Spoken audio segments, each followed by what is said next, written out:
사랑을 위하여. 남편의 수기. 나는 아까부터 자동차를 기다리는 혼잡한 사람들 속에서 어느 부인 한 명에게 시선을 빼앗기고 말았다. 나이는 나와 비슷한 정도, 어림잡아 20대여섯쯤 되었을까? 나이에 비해서는 수수한 차림으로 머리는 헝클어진 것 하나 없이 윤기 넘치게 틀어올려 묶었다. 옅은 보라색 바탕에 은실로 바느질한 장식용 깃, 싱싱한 포도를 연상케 하는 매끈매끈한 비단으로 만든 겉옷, 허리끈이나 기모노에 대해서는 자세한 것은 잘 모르지만 그런 것들이 건강하게 보이는 혈색, 다듬어 놓은 듯 그러나 통통하게 살이 오른 어깨, 청초한 모습과 완벽하게 조화를 이루고 있어서 참으로 내가 좋아하는 젊은 부인의 모습이었다. 더욱 마음에 들었던 것은 안고 있는 아기가 있었는데 태어난 지 한 6개월이나 되었으려나. 여자아이인 듯 했는데 뺨이 터질 것처럼 통통해서 마치 사과 같았고 자기 몸보다 3배는 더 커 보이는 눈이 번쩍 뜨일 것 같은 화려한 무늬의 기모노에 둘러싸인 것이 참으로 귀여워 보였다. 하녀를 거느리지 않고 어머니가 손수 안고 있는 것이 참을 수 없이 좋아 보였다. 하지만 자동차를 기다리고 있는 많은 사람들은 그 부인에 대해서는 조금도 신경을 쓰고 있지 않은 것 같았다. 그 사람들은 조금이라도 빨리 타려고 앞으로만 나아가고 있었다. 자동차가 사람들 앞에 멈춰 섰을 때 부인은 어느 틈엔가 뒤쪽으로 밀려났고 여전히 그 뒤에서부터 밀고 나오는 사람들과의 사이에 껴버리고 말았다. 나는 정말로 어쩔 수 없는 사람들이라면서 서로 밀고 당기는 군중들을 바라보고 있었다. 이 도쿄역 앞에서 출발해서 백화점 앞까지 가는 자동차는 백화점 사람이 나와서 정리를 할 때면 모두가 마지못해 한 줄로 늘어서지만 정리해 주는 사람이 없을 때는 늘 이 모양이다. 나는 특별히 서둘러 타려 하지 않았다. 솔직히 말해서 나는 백화점에 볼 일이 있는 사람은 아니었다. 오히려 백화점과는 아주 거리가 먼 정반대의 인생이었다. 하루하루 피곤한 몸을 이끌고 고픈 배를 움켜쥔 채 일자리를 찾아 헤매고 있는 가엾은 청년이었다.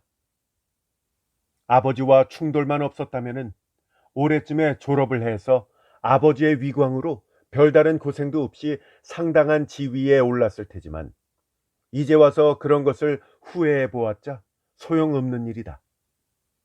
지금도 모 빌딩 5층에 있는 어떤 회사에 갔다가 보기 좋게 퇴짜를 맞고 오는 길이었다. 오늘은 이미 어중간한 시간이 되어버렸기에 특별히 갈 만한 데도 없었고 뒷골목에 싸구려 다세대 주택에서 쓸쓸하게 기다리고 있을 아내에게로 돌아갈까도 싶었지만 문득 눈앞으로 달려온 붉은 칠을 한 백화점의 자동차를 보고 오랜만에 백화점에나 가보자 하는 마음이 든 것이었다. 너무나도 복잡해서 탈까 말까 망설이고 있는데 또 한 대의 자동차가 달려왔다. 군중의 절반쯤 되는 사람들이 바로 그 차 앞으로 몰려들어서 타고 있던 사람들이 채 내리기도 전부터 서로 밀고 당기기 시작했다. 나는 인파에 떠밀려서 운 좋게도 새로운 차 앞으로 나설 수가 있었다. 그러다가 문득 바라보니까 조금 전에 그 부인이 그녀도 역시 사람들에게 떠밀려서 아기가 사람들에게 눌리지 않도록 필사적으로 감싸면서 내 바로 옆으로 비틀거리며 다가왔다. 나는 그 자동차에 오르기로 했다. 그리고 발판에 한쪽 발을 걸친 채 부인에게 제가 아기를 안을게요 라고 말한 뒤 부인이 대답을 하기도 전에 벌써 아기를 안고 안으로 뛰어들었다. 비교적 빨리 차에 오른 편이었기 때문에 나는 안쪽으로 깊숙이 들어가 자리를 잡았다. 뒤이어 사람들이 우르르 몰려탔기에 차 안은 바로 가득 차버렸고 내 앞에는 불편한 듯 두어 사람이 등을 구부린 채 서게 되었다. 차는 곧 움직이기 시작했다. 차가 움직이기 시작하자마자 바로 걱정이 되기 시작한 것은 아무래도 부인의 모습이 보이지 않았기 때문이었다. 워낙 사람들로 가득 차서 양옆에 있는 사람들조차 어떤 사람인지 모를 정도였으니까 입구 쪽에 타고 있는 사람들은 물론 전혀 보이지 않았다. 하지만 아무래도 부인이 타고 있는 것 같은 기색은 느껴지지가 않았다. 나는 점점 더 걱정이 되기 시작했다. 드디어 자동차가 백화점 앞에 멈춰 섰다. 나는 마음이 조급해졌지만 좀처럼 내릴 차례가 오지 않았다. 잠시 후 한쪽 발이 땅에 닿는 순간 그래도 나는 생긋 웃으며 기다리고 있을 그 젊은 부인의 모습을 예상하고 있었다. 그러나 그 어디에도 그 모습은 보이지 않았다. 나는 한심하다는 생각을 하며 다음 자동차가 오기를 기다렸다. 고장이라도 난 것인지 차는 좀처럼 오지 않았다. 나는 울고 싶어졌다. 얼마나 지났을까? 드디어 부릉부릉 소리를 내면서 백화점의 다음 자동차가 눈앞에 멈춰 섰을 때는 아, 다행이다 라고 생각했지만 이게 어찌 된 일인가? 부인의 모습은 보이지 않았다. 그 차에도 타지 않았던 것이다. 나는 당황스러웠다. 아무리 달래도 걸핏하면 울음을 터뜨리려고 하는 아기를 안고 있었으니까 제정신이 아니었다. 거기다가 지나가는 사람들이 힐끗힐끗 쳐다보는 것 같다는 느낌이 들었다. 생각해 보니까 지금까지 얼마나 어리석은 짓을 하고 있었는지. 나는 이렇게 사람들의 눈에 띄는 곳에 한가로이 서 있어서는 안 되었다. 혹시 아는 사람이라도 만나면 얼마나 난처해지겠는가. 그래서 나는 골목으로 들어갔다. 그리고 때때로 큰 길 쪽을 살펴보러 나갔던 것이다. 모퉁이 파출소의 경찰관이 왠지 무서웠다. 백화점의 자동차는 연달아서 두어 대가 더 왔지만 부인은 오지 않았다. 혹시 골목에 들어가 있는 동안 온 것이 아닐까 싶어서 나는 과감하게 백화점 안으로 들어가 보았다. 그리고 이렇게 많은 사람들이 잘도 모여들었다 싶을 정도로 수많은 손님들 사이를 뚫고 1층, 2층 순서대로 올라가 보았는데 생각해보니 참으로 말도 안 되는 일이었다. 이렇게 혼잡한 곳에서 양쪽 모두가 서로를 찾아 돌아다녀서는 도저히 만날 수가 없다. 하지만 나는 다른 생각을 할 수가 없었다. 몇 층인지도 알지 못했다. 아기를 달래면서 오르락 내리락 찾아다녔다. 결국에는 화가 나기도 하고 한심하기도 해서 눈물이 배어 나왔다.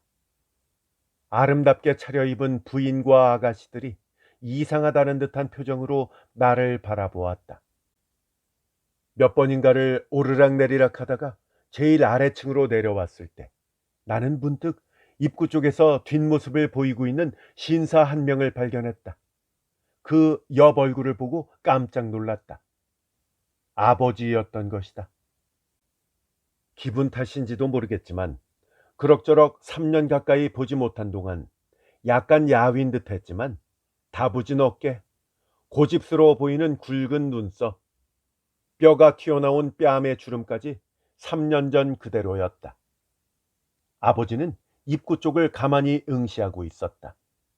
하지만 언제 이쪽을 돌아볼지 알 수 없는 일이었다. 그래서 나는 급히 서둘러 출구 쪽으로 향했고 밖으로 나갔다. 이제 큰 길로 나설 용기는 없었다. 나는 큰 길과는 반대쪽으로 걷기 시작했다. 수로까지 나와서는 은행 앞에서 다리 쪽으로 어슬렁어슬렁 걷기 시작했다.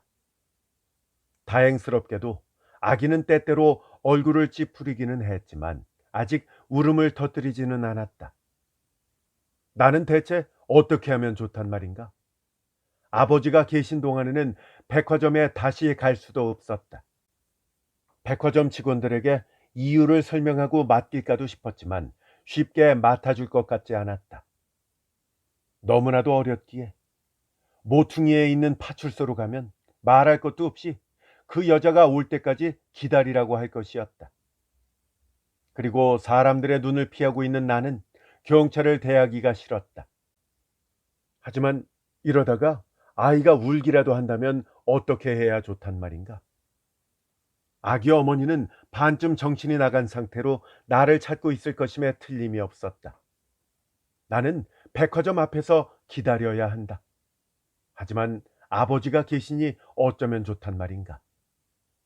나는 3년 전에 아버지 앞에서 도움을 받지 않고 혼자서 훌륭한 인간이 되어 보이겠다고 무책임한 발언을 했다.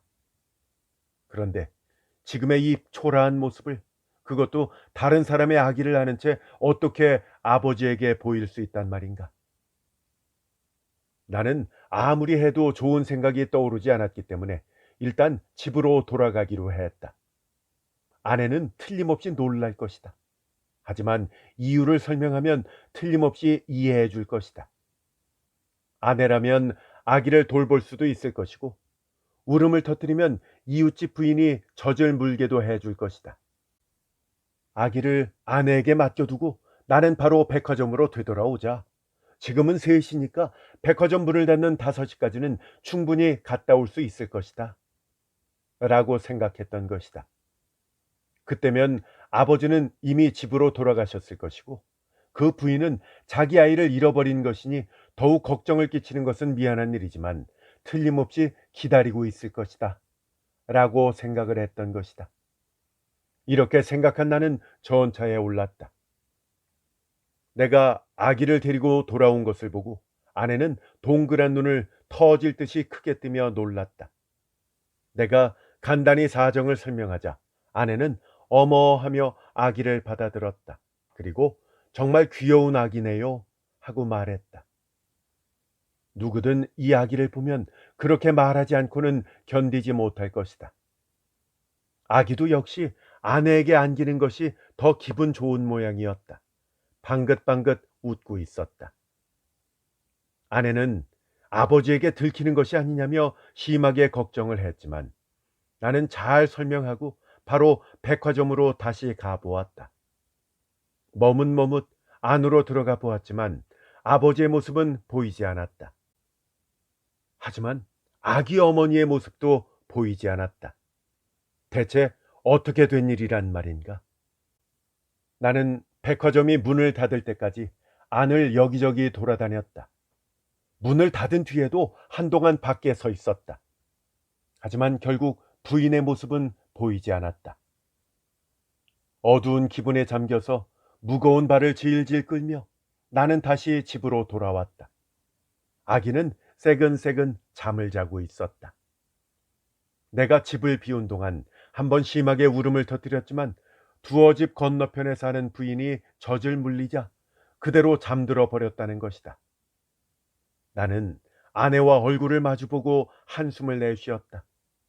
우리 두 사람만 해도 버거운 상태였다. 이렇게 천사와도 같은 악마가 뛰어들다니 도대체 어쩌란 말인가?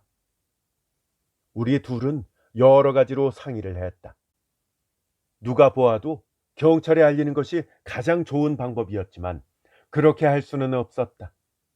아버지는 틀림없이 경찰에 내 수색을 의뢰했을 텐데 무엇보다 아버지께 발각되는 것이 가장 두려웠다. 그리고 그것을 아내가 특히 두려워했다. 왜냐하면 만약 내가 아버지에게 발각된다면 틀림없이 우리 두 사람을 갈라놓을 것이라고 생각했기 때문이다. 우리가 지금의 집에서 가명으로 살고 있다는 사실이 밝혀지는 것도 두려운 일이었다. 나는 3년 전에 지금의 아내와 사랑에 빠졌다. 아내는 당시에 한 카페에 여급으로 있었다. 그녀는 그야말로 잡초 속에 핀 창포처럼 아름다웠다. 그 얼굴이 순수하고 사랑스러운 것처럼 성격도 부드럽고 정숙했다. 하지만 완고한 아버지는 여급이라는 이유만으로 우리의 결혼을 절대로 허락하지 않으셨다. 아버지 입장에서 보자면 아내를 일찍 여의고 남자 혼자 손으로 키운 외아들이 손안의 구슬보다도 더 사랑스러웠을 것이다. 그 소중한 아들의 영혼을 아버지의 견해에 따르자면 매음료로밖에는 여겨지지 않는 여급 따위에게 빼앗긴다는 것은 견딜 수 없는 일이었다. 어느 날 드디어 마지막 순간이 찾아왔다. 나는 아버지께 결별의 말을 하고 집에서 나왔던 것이다. 그 뒤로 사람들의 눈을 피하기 위해서 가명을 쓰며 이 골목 안쪽의 초라한 집에 살림을 꾸린 것이다. 그로부터 지금까지 3년 동안 우리는 꽤나 고생을 했다.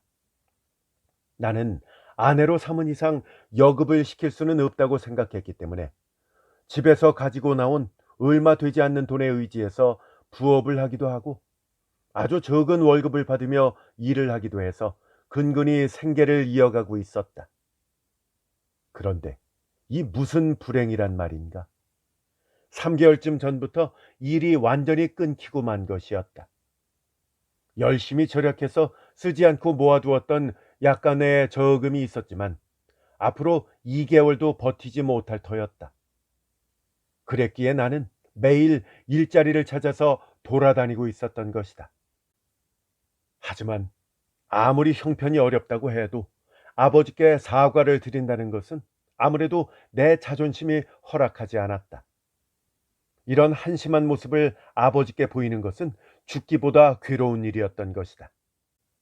이런 사정들 때문에 경찰에는 도저히 알릴 수가 없었다. 또한 같은 이유로 인해서 신문 광고도 할 수가 없었다. 혹시 사립탐정에게 의뢰를 하면 비용은 나중에 상대방이 내준다 할지라도 언제 상대방을 찾아낼지 알 수 없는 일이었다. 우리는 귀여운 아이를 사이에 두고 당황하지 않을 수가 없었다. 어떻게 해야 좋을지 모르는 채로 2, 3일이 지나가 버렸다. 아기를 위해서 여러 가지 물건을 사들이지 않으면 안 되었다. 아기의 친부모들이 혈안이 돼서 찾고 있을 것이라 생각해서 신문사 앞까지 가보기도 했고, 옆집에서 빌려다가 남김없이 신문 광고를 찾아보기도 했지만 아기를 찾는 광고는 발견하지 못했다. 혹시나 싶어서 백화점 앞에도 2번 가보았지만 헛수고였다. 다행히 아기는 무사히 잘 지내고 있었다. 이제는 꽤나 익숙해져서 우리 얼굴을 보면 방긋방긋 웃었다. 그야 어찌 되었든 친부모의 심정은 어떨까를 생각하면 가만히 있을 수가 없었다. 아내는 기저귀를 장만하기도 하고 그것을 갈아주기도 하고 빨기도 하고 거기에 집안일까지 더해졌지만 언제나 기분 좋은 얼굴로 아기를 돌보았다. 아내는 진심으로 아기를 귀여워하는 듯 했다. 사흘째 아침에는 이런 말까지 했다. 여보, 이 아기 우리 아이로 삼을까요? 무슨 소리 하는 거야? 말도 안 되는 소리. 무엇보다 아기의 친부모가 용서하지 않을 거야. 하지만 부모가 아직도 찾지 않는다는 건 이상한 일이에요. 틀림없이 어떤 사정이 있어서 애를 버린 거 아닐까요? 무슨 소리야? 대낮에 그 많은 인파 속에서 아기를 버리는 사람이 어딨어? 거기다가 하고 많은 사람들 중에 이 가난한 서생에게 건네줄 사람은 아무도 없을 거라고. 이렇게 말하기는 했지만 사실은 나도 이상해서 견딜 수가 없었다. 신문에 광고조차 싣지 않고 아이의 행방을 찾으려고도 하지 않는 부모의 심정을 이해할 수가 없었다. 아내는 더 이상 말을 하지 않았다. 나는 아내 마음을 잘 알 수 있었다. 내 자신의 부주의로 이런 애물단지를 데리고 온 것을 괴로워하고 있다는 사실을 잘 알고 있었기 때문에 아내는 자신의 괴로움을 애써 숨기고 나를 위로하기 위해서 그런 소리를 한 것이다. 참으로 가엾은 아내였다. 나는 어떻게 하면 좋단 말인가? 그런데 하늘은 또 얼마나 무정하단 말인가? 아니면 아버지를 배반한 벌이란 말인가? 이런 어려운 때에 나는 갑자기 감기에 걸려버리고 말았다. 하지만 감기에 걸렸다고 해서 가만히 앉아 있을 수만도 없는 일이었다. 일자리와 아기의 부모를 찾지 않으면 안 되었던 것이다. 나는 무리를 해서 밖으로 나갔다. 하지만 결국 나는 2, 3일 뒤에 자리에 눕고 말았다. 열이 40도까지 올랐다. 도저히 일어날 수가 없었다. 폐렴에 걸리고 만 것이다. 그나마 모아두었던 돈이 떨어지려 할 때, 다른 사람의 아기를 떠안고 있을 때 나는 움직일 수 없게 되어버린 것이다. 목청껏 울어대는 아기와 고열에 시달리는 남편 사이에서 억척스럽게 일하고 있는 아내를 보면 나도 모르게 뜨거운 눈물이 줄줄 흘러내렸다. 하지만 나는 이제 붓조차도 잡을 수 없게 되었다. 아내의 수기. 남편이 알아누운 지 일주일이 지났다. 40도의 고열이 계속되고 있는데 지금이 가장 위험한 순간이라고 의사가 말했다. 폐렴에는 간호가 중요하다고 하기에 얼음으로 열을 식히기도 하고 냉찜질을 하기도 하고 약을 먹이기도 했다. 나는 밤에도 잠을 자지 못하고 간호를 했다. 하지만 아직도 나을 기미가 보이지 않는다. 나는 어떻게 하면 좋단 말인가? 남편도 걱정이지만 아이에게 옮기지는 않을지 정말 걱정이다. 이 아기는 다른 사람의 아이니까. 남편이 생각지도 않았던 큰 병에 걸렸고 그 와중에 익숙하지 않은 손으로 아기까지 돌보고 있다. 그나마 돈이나 넉넉하게 있다면 모르겠지만 이렇게 궁핍한 가운데 내일이라도 당장 떨어져 버릴 돈을 생각하면 정말 한심하다. 하지만 이것도 전부 신께서 시험을 하시는 것이다.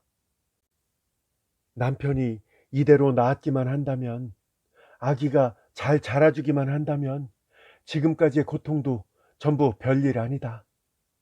하지만 남편이 알아누워서 아기의 어머니를 찾을 수 없기 때문에 참으로 난처하다. 남편만 그 얼굴을 알고 있지 않은가?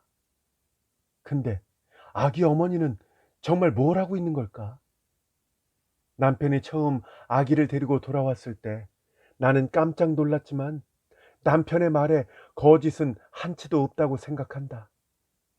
아기의 친부모는 지금 얼마나 괴로워하고 있을지 하루라도 빨리 돌려줘야 되겠다고 생각을 했던 것이다. 그런데 그 다음 날 아기가 남편을 쏙 빼닮았다는 사실을 발견한 순간 얼마나 놀랐는지 모른다. 그 아기는 옆 얼굴이 남편과 판박이었다. 남편을 의심한다는 건 미안한 일이지만 남편이 다른 데서 낳은 아이인데 어떤 사정이 생겨서 이리로 데려온 것이라고 생각을 하게 되었던 것이다. 게다가 남편의 이야기는 너무나도 기묘했다. 나는 꽤나 심각하게 생각했다. 우리 남편만은 절대 그럴 리 없을 거라 믿으면서도 혹시나 하는 생각이 들면 참으로 한심했다. 하지만 아기는 정말로 귀여웠다. 이 아기가 남편의 아이고 이 아이의 어머니만 허락한다면 나는 기꺼이 이 아이를 기르겠다고도 생각했다. 나는 진심으로 남편을 사랑한다. 나를 위해서 아버지와 다투었고 그 때문에 이런 비참한 생활을 하고 있는 것이다. 그래서 남편의 아이라면 내 아이처럼 사랑할 수 있다고 생각했다. 나는 몇 번이나 그 말을 남편에게 하려고 했다. 너무나도 쏙 빼닮았기에. 하지만 결국 그렇게는 말하지 못하고 농담처럼 우리의 아이로 삼을까요? 라고 말했다가 바로 말도 안 된다는 그런 핀잔을 들었다. 그래도 여자는 어쩔 수 없는 법. 나는 여전히 망설이고 있었다. 남편의 병, 한동안 고열이 계속돼서 아버지에 대해서 나에 대해서 꽤나 여러 가지 헛소리 같은 걸 했다. 나는 걱정으로 몸을 떨면서도 참으로 속 좁게도 남편의 헛소리에 귀를 기울였다. 하지만 무의식적인 헛소리 속에서도 아기에 대한 이야기는 한마디도 없었다. 제정신이 돌아왔을 때 빨리 부모의 손에 넘겨주어야 한다고 말했을 뿐이다. 사람이란 그런 상황에서는 거짓말을 할 수 없다. 자신의 아이가 맞는다면 걱정이 돼서 틀림없이 무슨 말인가 하게 되는 것이다. 그런데 남편을 의심하다니 난 정말 못할 짓을 했다. 아기는 남편의 자식이 아닌 것이다. 다른 사람의 아이인 것이다. 그 사실을 깨닫고 나자 긴장되었던 마음이 갑자기 풀어졌다.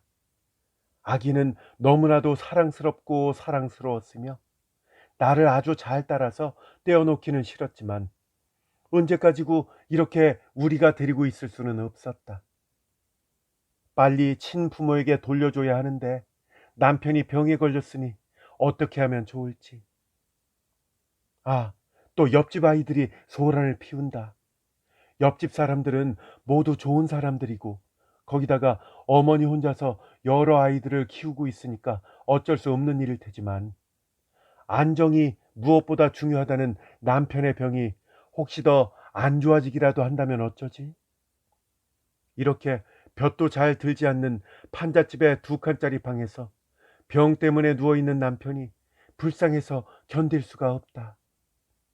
나만 아니었어도 아무런 불편 없이 살아갈 수 있는 그런 고귀한 신분인데 이대로 열이 떨어지지 않으면 어떻게 하지? 그보다도 앞으로 일주일만 더 병이 계속되면 이젠 약을 살 수도 없다. 아, 눈물 때문에 아무것도 알아볼 수가 없네. 부디 하루라도 빨리 남편의 병이 낫기를, 그리고 아기의 친부모가 나타나기를. 오 신이시여. 사립탐정의 수기. 나는 지금까지 한 번도 다뤄본 적이 없는 사건을 의뢰받았다.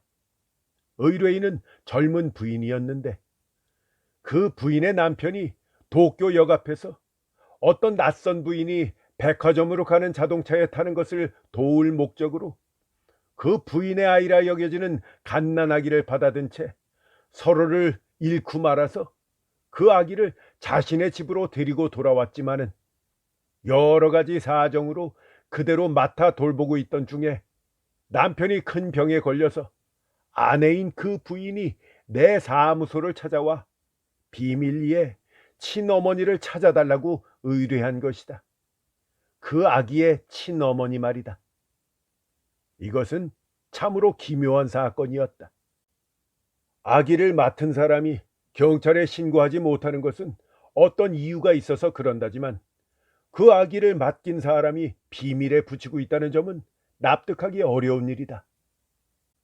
나는 곧바로 도쿄 내의 각 경찰서와 동업자들인 사립탐정의 사무소를 조사해 보았지만 아기를 찾아달라는 의뢰는 단 한 건도 없었다.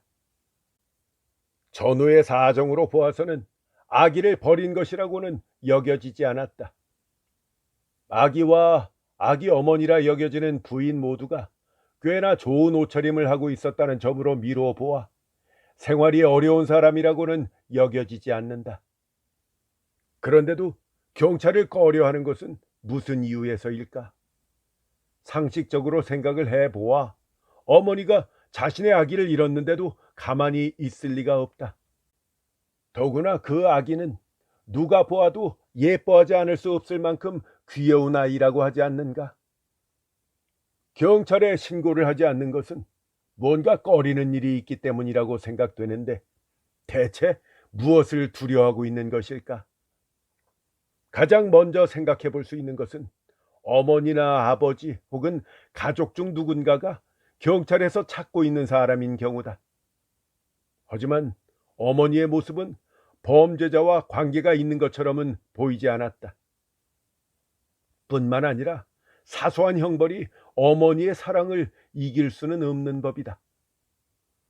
두 번째는 어머니가 아기를 건네준 뒤 바로 어떤 사정에 의해서 외부와의 연락이 두절된 경우다. 예를 들자면 소매치기나 그 밖의 범죄로 검거되었다거나 혹은 납치를 당한 등의 경우. 하지만 내가 조사한 바에 의하면 검거를 당한 듯한 모습은 없었고 가출 신고자들 중에도 비슷한 사람은 없었다. 세 번째로, 이것은 참으로 가능성이 희박한 얘기지만 이것 외에는 더 이상 생각해 볼 여지가 남아있지 않다.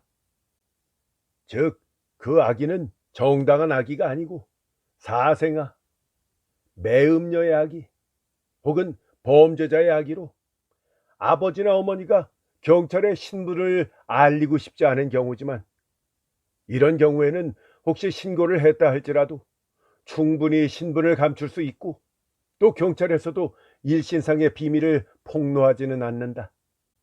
따라서 이런 사정이 자신의 아기를 잃은 어머니를 가로막는 장애가 되리라고는 여겨지지 않는다.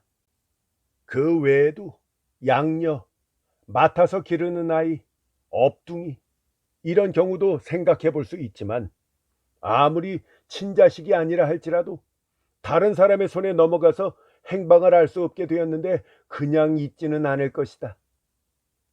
그래서 문득 그 부인은 어떤 이유로 아기를 받아든 청년을 알고 있는 것이 아닐까 하는 생각이 들었다. 왜냐하면 위에서 말한 것과 같은 이유로 낯선 사람에게 아기를 맡겨두고도 어머니가 가만히 있다는 것은 도저히 있을 수 없는 일이기 때문이다. 어떤 이유에서인지는 모르겠으나 그 부인이 청년을 알고 있다고 한다면 그 부인은 아기가 언젠가는 무사히 자신의 품으로 돌아올 것이라고 믿을 수 있기 때문에 얼마간은 차분함을 유지할 수 있는 법이다. 이렇게 생각을 해보니 그 부인이, 즉 아기의 어머니가 신고를 하지 않는 이유도 얼마간은 짐작이 되었다. 그 부인은 그 청년이 세상의 눈을 피하는 신분이라는 사실을 알고 그에게 동정하여 신고를 하지 않은 것은 아닐까. 이러한 생각을 바탕으로 나는 의뢰인의 인간관계를 살펴보기로 했다. 워낙 의뢰인 자신이 신분을 숨기고 있었기 때문에 이 조사에도 꽤나 애를 먹었지만 3, 4일 뒤에 판명된 바에 의하면 의뢰인의 남편은 한 은행가의 외아들인데 결혼 문제 때문에 약 3년 전에 집에서 나온 사람이었다. 은행가로부터는 경찰은 물론 우리 동업자들에게도 조사 의뢰가 있기는 있었다. 우습게도 나한테도 의뢰가 있었던 것이다. 그 은행가는 한때 흥분을 참지 못하고 외아들과 의절한 것을 후회하고 있는 듯했다. 특히 2년 넘게 소식을 알 수 없다는 사실이 점점 나이를 먹어가는 마음에 쓸쓸함을 더해준 듯 최근 들어 더욱 열심히 아들의 행방을 찾고 있었다.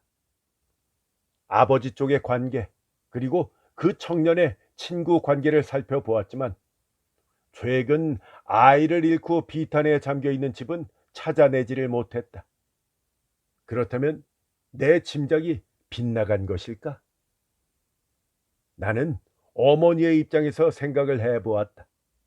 만약 자신의 아기가 아는 사람의 손에 넘어갔다는 사실을 알고 있고 그 사람이 남들의 눈을 피하고 있기에 갑자기는 만날 수 없다는 사실을 알고 있다 할지라도 과연 가만히 있을 수 있을까? 그녀는 청년이 어떤 수단으로든 아기를 돌려주러 오리라는 사실을 알고 있을 것임에 틀림없다. 하지만 청년은 그녀의 이름도 사는 곳도 알지 못한다. 그렇다면 그 아기를 돌려주러 어디로 가야 할까? 그것은 그 두 사람 모두가 잘 알고 있는 곳이어야 하겠지. 그렇다면 어딜까? 도쿄역 앞이다. 그리고 백화점이다. 실제로 청년도 건강하기만 했다면 그곳으로 갔을 것이다. 그렇다면 시각은 역시 처음 헤어졌던 시각이다. 이렇게 생각을 한 나는 의뢰를 받은 지 닷새째가 되는 날 오후 2시를 조금 넘은 시각에 도쿄역 앞으로 갔다.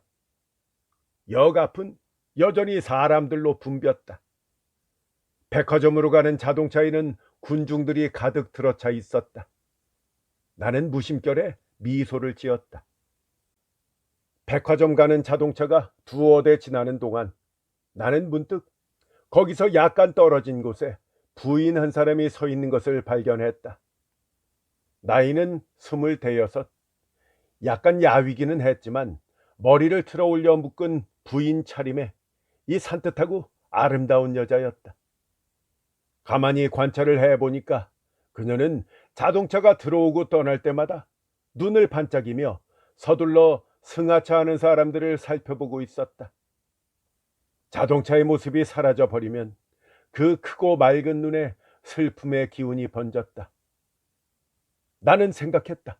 바로 저 부인이다. 틀림없이 저 부인이 그 어머니다. 나는 과감히 옆으로 가서 말을 걸어보기로 했다. 그 순간 생각지도 못했던 일이 벌어졌다. 내가 채 다가가기도 전에 나와 반대 방향에서 우울한 주름을 얼굴에 새긴 60세쯤으로 건강해 보이는 한 신사가 굵은 지팡이를 흔들며 부인 곁으로 성큼성큼 다가가는 것이었다. 그리고는 한두 마디 속삭이는가 싶더니 함께 자리를 뜨고 말았다. 기회를 잃어버린 나는 점점 작아져가는 그들의 뒷모습을 멍하니 바라보고 있었다. 하지만 행운의 여신은 나를 버리지 않았다. 그날 밤 뜻밖에도 아기를 다른 사람에게 맡긴 채 행방을 잃은 어머니가 그 아기를 찾아달라고 부탁하기 위해서 나를 찾아온 것이었다. 머리를 틀어 올린 아름다운 그 부인은 오늘 오후 도쿄역 앞에서 본 바로 그 부인이었다. 다시 아내의 숙이. 개수대에서 얼음을 깨고 일어서려는 순간 어질어질하고 갑자기 눈앞이 캄캄해졌다. 그로부터 얼마나 시간이 지났는지 아기의 울음소리에 정신을 차리고 보니까 나는 부엌의 널빤지 위에 쓰러져 있었다. 오랜 동안의 수면 부족으로 눈꺼풀이 저절로 내려오고 정신이 아득해지려는 것을 간신히 참으면서 방 안으로 들어가 잠들어 있는 남편의 머리에 가만히 얼음 주머니를 올려놓았다. 그런 다음 건넌방에 누워있는 아기를 살짝 들여다보았다. 남편은 한때 내렸던 열이 다시 오르기 시작해서 고열이 일주일 동안이나 계속되고 있었다. 다행스럽게도 아기는 건강했지만 병든 남편을 간호하면서 아직 익숙치 못한 손으로 아기를 돌봐야만 했다. 마음만 급하고 일은 생각대로 되질 않았다. 당장이라도 움직일 수 없게 되는 것이 아닐까 하는 생각이 들었다. 거기다가 약값에, 얼음값에, 석탄값에, 아이의 우유값. 절약을 하면 2개월은 버틸 수 있을 것이라 남편과 이야기했던 돈도 단 2주 만에 전부 써버리고 말았다. 내일부터는 어떻게 하면 좋을지. 이웃집 아주머니들이 정말 많이 도와주신다. 하지만 각자 모두에게 자신의 아이들과 일이 있다. 그러니 돈에 관한 일을 어찌 감히 부탁할 수 있겠는가? 배짱이 없는 나는 돈을 벌기는커녕 돈을 빌리러 갈 때조차 없었다. 시아버님을 찾아가서 사정을 말씀드리면 사랑하는 아들의 일이니까 나는 미워하실지라도 틀림없이 어떻게든 해주실 것이다. 이렇게 생각한 적이 한두 번이 아니었다. 하지만 혹시 내일이라도 열이 떨어질지도 모른다는 헛된 바람과 그렇게 굳게 결심한 남편에게 훗날 야단을 맞을지도 모른다는 괴로움에 오늘까지 이를 악물고 참아왔던 것이다. 그런데 아기의 친부모는 어디에 있는 걸까? 일주일 전에 사립탐정사무소에 가서 청탁을 해보았지만 아직도 소식이 없다. 이제 와서 어쩔 수 없는 일이기는 하지만 이 아기만 없었어도 남편을 더 마음껏 간호할 수 있었을 것이다. 아, 더는 생각하지 말기로 하자. 이 모두가 신의 뜻일 것이다. 하지만 내일부터는 당장 어떻게 하지? 돈이 없는데 어떻게 남편의 병을 고칠 수가 있겠어? 또 아기를 어떻게 기른단 말이야? 혹시 남편에게 무슨 일이라도 생기면 무슨 염치로 아버님을 뵙겠어? 아, 어떻게 하면 좋단 말인가? 나는 울고 또 울어서 눈물마저 말라버리고 말았다. 온몸의 기력이 쇠하고 말았다. 털썩 방바닥에 엎드리고 말았다. 그런데 그때 갑자기 드르륵 하며 문이 열렸다. 깜짝 놀라서 일어나 보니까 안내하는 사람도 없는데 한 나이든 신사가 불쑥 들어오는 게 아닌가? 나는 그대로 몸이 굳어버리고 말았다. 그런데 그 노신사를 가만히 살펴보니까 예전에 한번 뵌 적이 있었던 남편의 아버지였던 것이다. 즉, 나의 시아버지다. 나는 부끄러움과 두려움에 바로 엎드려 절을 하고 말았다.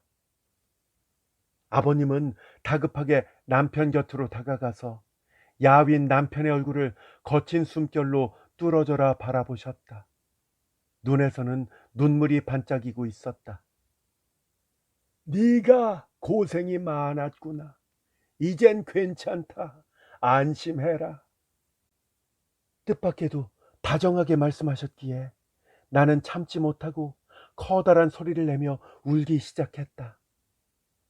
그런데 아기는 여기 있는 거니? 이렇게 말씀을 하시면서 건넌방에 장지문을 드르륵 열고 방으로 들어가셨다. 그러더니 아버님은 다짜고짜 아기를 안아 올리셨다. 그래, 그래, 잘 있었냐? 라고 달래시고는 나를 돌아보면서 다 네 덕분이로구나. 정말 고맙다. 라고 말씀하셨다. 이게 무슨 일인가? 나는 어떻게 된 일인지 도대체 영문을 알 수가 없었다. 아버님의 품에 안긴 아기는 통통한 얼굴로 방긋방긋 웃고 있었다. 그때 문득 출입문 바깥쪽에 머리를 틀어올린 부인이 서 있다는 사실을 깨달았다. 나는 부끄러워서 말을 걸 수도 없었다. 남편이 도움을 얻게 됐다는 기쁨과 아기의 친부모를 찾았다는 안도감 때문에 꿈을 꾸는 듯한 기분 속에서 허둥지둥하고 있었다. 다시 남편의 수기. 요즘의 행복한 생활을 생각하면 마치 꿈을 꾸고 있는 것 같다. 작년 이맘때 나는 생사의 기로를 헤매고 있었다.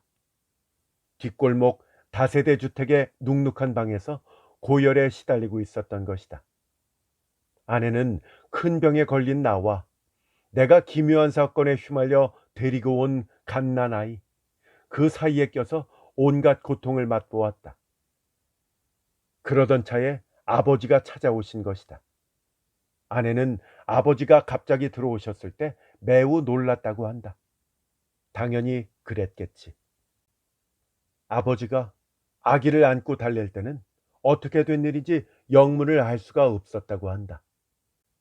이제 눈치챘겠지만 그 아기는 바로 아버지의 딸이었던 것이다. 그러니 내 동생이었던 것이다. 아버지는 내가 집을 나간 뒤 집안일을 거들던 하녀와 사랑에 빠졌다. 오랜 독신 생활과 오직 하나뿐인 아들에게 배반을 당한 아버지는 50세가 넘어서야 처음으로 참된 사랑을 맛보았던 것이다. 그 여자는 머지않아 아이를 낳았다.